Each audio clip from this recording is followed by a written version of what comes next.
Well, here's a feature of Prime Minister Anthony Albanese's leadership which traverses the stories I've talked about this morning. Putting people in place in important controversial roles he sees as allies and believes can get the job done. Think Tony Burke in Home Affairs, Mark Butler in NDIS, Annika Wells in Communications, and the man who joins me now, Environment Minister Murray Watt. Murray Watt, thanks for your time. I'm going to start on this Nauru issue.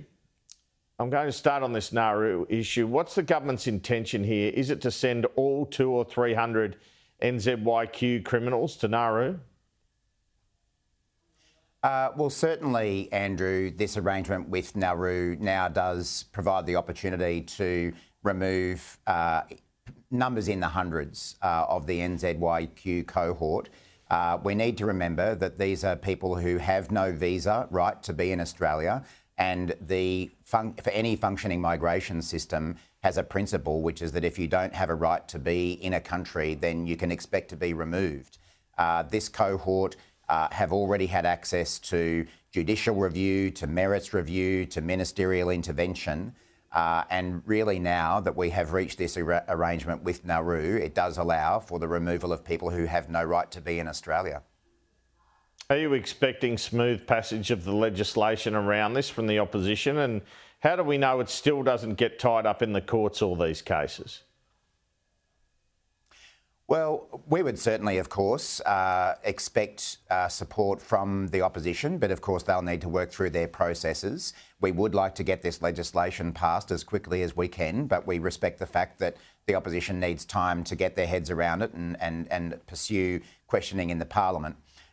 We also need to remember, I think, Andrew, that where this comes from, this whole NZYQ issue started with legislation passed by the former coalition government that was found to be unconstitutional by the High Court.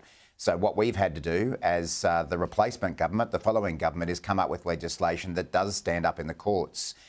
We have been seeing some of the members of the NZYQ cohort challenge the legislation passed last year that would have enabled removal to Nauru. But that's on grounds like procedural fairness rather than the constitutional basis of that legislation. There hasn't been a constitutional challenge to the laws that we passed, which is very reassuring. And as I say, we would obviously like to see this legislation passed as soon as it can be. Previously, we've had the Howard government and at the end the Rudd government sending asylum seekers to Nauru to dissuade them from coming to Australia. The argument was you've got safe haven there. But this time you're basically dumping a bunch of crims on a poor country and paying them to take them. That's a fair summation, isn't it? I wouldn't put it that way, Andrew. The way I would describe it, as I did earlier, is that we're talking about a relatively small cohort of people who have no right to be in Australia. Australia has every right to remove people who have no right to be here. Nauru has agreed to accept a substantial number of the cohort that we're talking about, and we have agreed to provide payment to assist with management of that cohort. Nauru is an independent sovereign nation. It can make its own decisions about what it wants to do. And the fact that they have reached that agreement with Australia does solve this issue, which has proved difficult for governments of both persuasions to deal with. And you spoke before, as I did, about maybe a couple of hundred being sent there. If the legislation gets through, over what time period could that occur, do you think? Well, certainly it's not the intention to send the entire cohort in one group. The plan is to scale the number up and allow Nauru to put in place the systems that allow for the number to increase over time. So I couldn't give you an exact time frame over which we would expect that entire cohort to move, or even the sort of numbers that we're talking about this morning. But the idea is that it can be scaled up rather than being done in one hit. I wanted to ask about the situation now with the knowledge of Iranian attacks on foreign soil. The government, I understand, was briefed that this Iranian link was being investigated for some time. Given that, was it wise to announce you would recognise Palestine on August 11? Was it wise for the PM to do that? Is there a contradiction there when Iran funds Hamas? Well, what the Prime Minister and others have said, Andrew, and I think the Director General of ASIO has confirmed, is that the government was only briefed on Monday last week about the conclusion of ASIO that Iran had been directing at least some of these attacks. And an announcement was made the very next day by the government with its decision to expel the ambassador and make the other changes that were announced. So I think that's pretty quick movement. I couldn't speak to what other sort of briefings had occurred before that, but I guess the point is that the moment that there was conclusive evidence from ASIO that Iran had been directing those attacks, we took action. In terms of the recognition of Palestine, we see that as an entirely separate matter. Again, a number of ministers are on the record saying that our decision to recognise Palestine is being done in conjunction with a range of other like-minded countries, Canada, the UK, others as well. And we see it as an important step towards achieving peace in the Middle East. So we see these things as entirely different. But what we've shown this week is that if we get evidence of other countries encouraging violent attacks in our country, then we will take action. Is this enough punishment for Iran? They still have diplomatic staff here. We don't have any in Tehran, for example.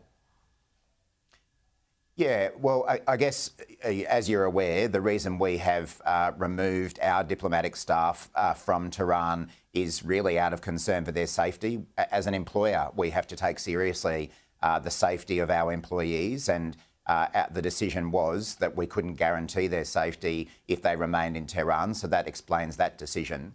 But what we have done is remove, as you know, the ambassador. First time that's occurred since World War II that we've expelled an ambassador from Australia and the other political staff. The reality is we need to be able to have some contact with Iran. And as you've mentioned yourself, there will be visa matters that the Iranian embassy needs to consider. So that justifies, not kicking out the entire staff of the embassy. But I might just repeat the point that Minister Wong has made this week, is that we absolutely discourage Australians from travelling to Iran. For some time now, it has had those sorts of warnings on the Smart Traveller website. So I wouldn't be encouraging too many people to seek visas through the Iranian embassy right now. The opposition has criticised you for not prescribing this revolutionary guard 2 years ago when they called on you to do so. Don't they have a point? No, I mean, we've always said that we would act on security advice when dealing with these sorts of matters, Andrew. And as I say, within 24 hours of receiving the advice from ASIO that Iran were definitively behind some of these attacks, we've taken this action, expelling the ambassador and saying that we will amend the law so that we can list the IRGC as a terrorist body. As you would be aware, but your listeners may not be aware, we haven't been able under Australian law to list a body that is essentially an arm of another country, of another country's government. That will change now by amending this legislation. And of course, I'd make the point that Andrew Hastie revealed in interviews this week that he and other coalition members had pushed for the IRGC to be listed as a terrorist organisation when the coalition government were in power, and that didn't occur either. So amazing I can't explain foresight. why the former government... Amazing foresight Andrew Hastie and James Patterson seem to have had that your government didn't have on this issue, Murray Watt. Well, I mean, you could make the point that at least some of them had foresight when their own government was in power and that decision wasn't made. But what I'm saying is that we've acted in accordance with security advice. This is a major step to amend the legislation to allow for the listing of a body attached to another government from overseas. That's what we've committed to do, and we've acted on the security advice. I'm going to move to your portfolio in a minute, but do you have a reaction to the Trump administration barring Palestinian Authority leader Mahmoud Abbas from attending the UN General Assembly, where the PM is set to recognise Palestine in a couple of weeks? Yeah, I did see that news break yesterday, Andrew, and look, we're not going to express judgment on another country's decisions about who it issues visas to, but it won't deter us from taking the stand that we have already made clear in saying that we will be recognising Palestine at that meeting a little bit later next month. All right, let's talk about your job and this big job you have to deliver new environmental legislation, revising it from Robert Hill's old bill 25 years ago. One of the key aspects is this Federal Environmental Protection Agency. Why do we need a federal EPA?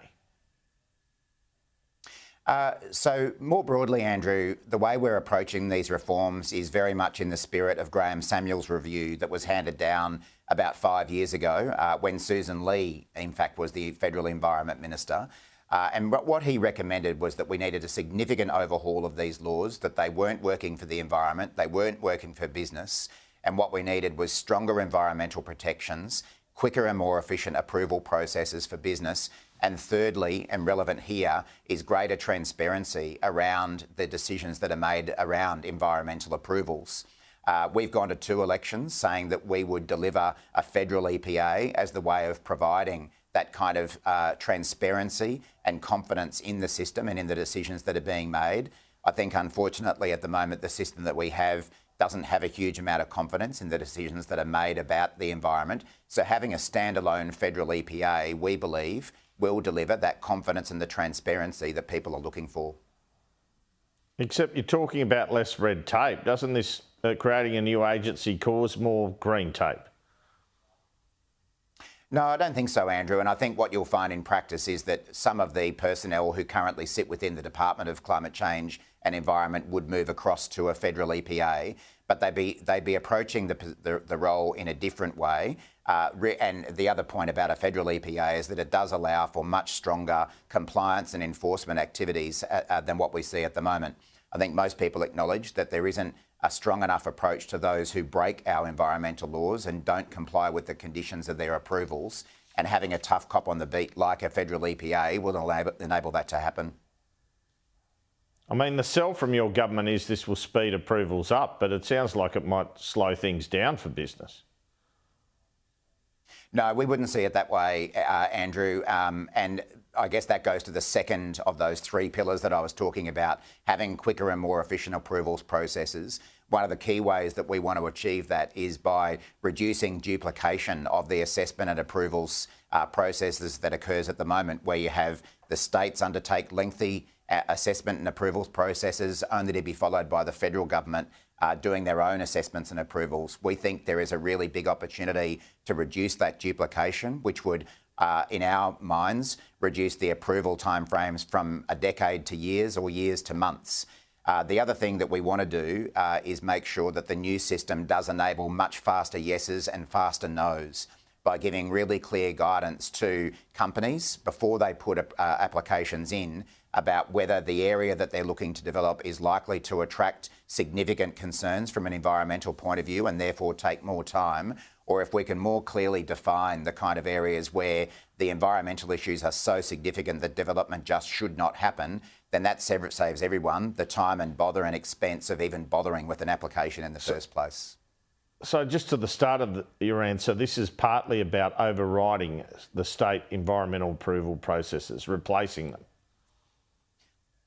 No, I wouldn't put it that way, Andrew. In fact, what's more likely to be the case is that we would more often accept state processes, state assessment and approval processes, rather than having to do our own.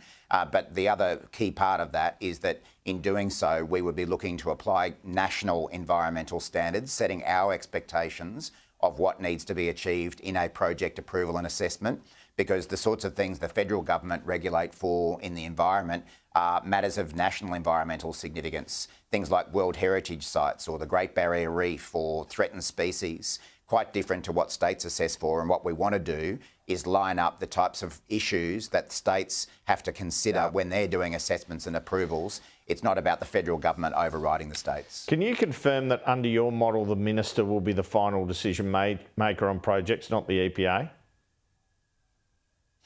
It's probably a little bit early to be expressing a final view on that, Andrew. That is one of the points that we're consulting on at the moment. And it won't surprise you to hear that there are different views amongst the stakeholders about this. To speak generally, industry groups do want ministers to be able to still have decision-making powers. Environmentalists, generally speaking, want those sorts of decisions to be made exclusively by an EPA. You know, I think that there are some options in the middle as well, where some powers are held independently by an EPA and others ministers still have an opportunity to be involved in. But they're the kind of issues we're consulting on at the moment, and obviously I'll need to go to Cabinet with a position on that. Briefly, can you give me an example of what benefit this new approvals process will have? In other words, can you think of projects that would have got approved quicker through this process than the current process? Yeah, I can, Andrew. And in fact, I can probably give you two examples. One was one where we could have had a quicker yes, and one where we could have had a quicker no. You may have seen recently I approved a large residential development around and right next door to the Queen Victoria markets in Melbourne. There's a lot of development around those markets that's occurred over the last 5 years, but there was a particular development that was put to us that potentially had some heritage impacts on the Queen Victoria markets.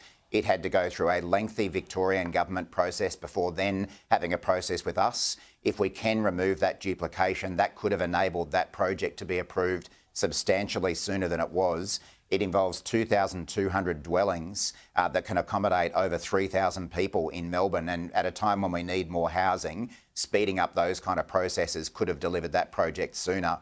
The faster no example I can give you is a project from my state, Toondah Harbour. It was a proposed residential development that was going to involve building apartments in the middle of an internationally recognised wetland that had international protection. It should have been clear to everyone that that kind of development just would never have been approved in the way it was being proposed, and the proponent could have got a much quicker no to that project, saving them time and money as well. So they're just two I can think of where we could have had a quicker yes or a quicker no, and that's exactly the kind of outcomes that we want to have under these reforms, while of course making sure we strengthen our environmental protections as well. Who are you hoping to get to help you pass this through the Senate, the Coalition or Greens? Well, I've said before, Andrew, that we are open to working with either the Coalition or the Greens. What we are seeing is a broad coalition of support for these reforms emerge between mining and other business groups and environmentalists as well. There are some issues that they disagree on, not surprisingly, but something that they agree on is that our laws as they stand are broken. Now, I would have thought that for Susan Lee, as the Environment Minister who brought down this Samuels review a few years ago, might be interested in supporting reforms that started under her watch. It's a great opportunity for her to demonstrate that she is trying to move the Liberal Party more towards the centre on these sorts of issues. And of course, from the Greens' point of view, I would like to think that they've learned the lesson of the last election, where if they continually block Labor's attempts to make reforms in areas like the environment, then they'll pay an electoral price for doing so. So I think there's really strong incentives for both the Coalition and the Greens to support this bill, and we'll keep working with them closely once the Parliament considers the legislation.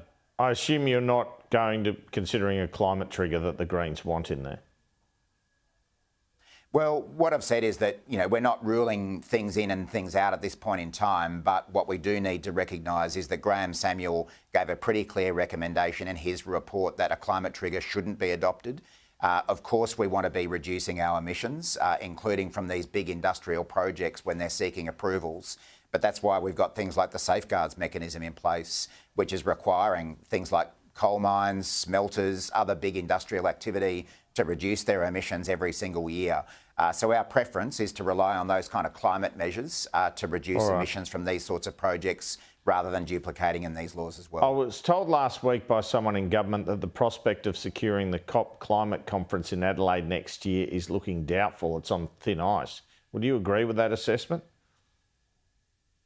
I wouldn't put it that way, Andrew. I know Chris Bowen in particular is working overtime to secure this for Australia, and we still consider it would be a really great opportunity for Australia to host that. Unfortunately, we haven't yet seen Turkey withdraw its bid, despite the fact that I don't think there's a single other country around the world who supports their bid, whereas Australia has huge support, particularly given we are looking to host this bid in conjunction with countries in the Pacific as well. So I wouldn't put it that way, and we're going to keep fighting to host it. Does Turkey have to withdraw for you to get it? Is that the rule? Yeah, that's pretty much how it works, Andrew. Basically, the COP that we're bidding for is to be hosted by the Western Europe and Others group, which we are part of, as is Turkey. But the decision is made by consensus among that group. And unfortunately, sometimes when decisions need to be reached by consensus, you can't get a decision quickly, but we'll keep fighting for it. On Friday, it was announced you'd given approval to a large wind farm project on Robbins Island in northwest Tasmania. The government says it will give power to 422,000 homes. This has been opposed by Greens icon Bob Brown, amongst others. Are you expecting large-scale protests here? Look, Bob Brown has talked a big game about that, but it wouldn't be the first time that people from the Greens party over-egg things. Going into the last federal election, they were going to win a whole bunch of seats across Australia, and what do you know, they actually went backwards. So it's a matter for Bob Brown what he wants to do protest-wise, and it's not exactly the first renewable power development or other development in Tasmania that he's opposed. You know, we're very confident that in making this decision, we've got the balance right. We do need more renewable power like this to be able to reduce our emissions and to provide a better environment for the kind of species that people care about. But at the same time, we've applied really strong environmental conditions. 88 conditions in total have been attached to this approval, including a range of extra conditions that weren't imposed by the Tasmanian government. So what we think is that you can have renewable power developments like this, providing cheaper, cleaner energy, helping the environment, but at the same time manage the kind of environmental impacts that could arise. And that's the balance that we think we've struck here. Finally, speaking of protests, Murray Watt, there's a March for Australia protest on in Sydney today with a Refugee Action Coalition protest set to counter it. Do you have any comment concerning any fears around these protests occurring? Yeah, well, you will have seen, like other government figures, we absolutely condemn the March for Australia rally that's going on today. It is not about increasing social harmony. We think, and I think the vast majority of the Australians think that multiculturalism has been a good thing for our country. We don't support rallies like this that are about spreading hate and that are about dividing our community. I sincerely hope that there's no trouble that arises from these events today. But the fact that this is being organised and promoted by neo-Nazi groups tells us everything we need to know about the level of hatred and division that these kind of rallies are about. Murray Watt, thanks so much for your time. Thanks, Andrew.